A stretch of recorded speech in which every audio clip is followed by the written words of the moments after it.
если мы не выполним условия АБР, они нам не выдадут второй транш. Тогда что? Что будет с этим соглашением? Хорошо, 5 миллионов получим. Мы не утвердим 12-летнее обучение. 10 миллионов они нам не выдадут. Что будет дальше? Дальше что с этим соглашением? В воздухе будет висеть просто. И так же, как Чингиз Азаматович до этого сказал, давайте законно сперва рассмотрим 12-летнее обучение. Хорошо, вы говорите, это для обучения.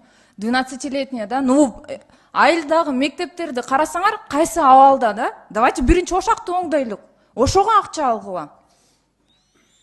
12 жылдық емес, айылдағы, алысқы айылдағы мектептер, там крышалары вообще ылдый түшіп, балдар оқы албай атат, мұғалімдер жетішпей атат.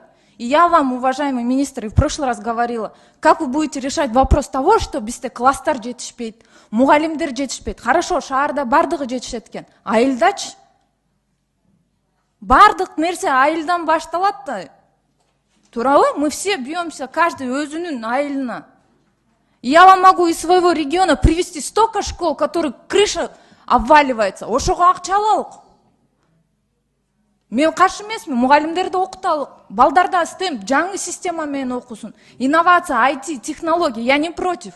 Но давайте тогда сперва мектептин бардыгын оңдоп, шарттарды түзүп туруп, анан кийин системага өтөлүк.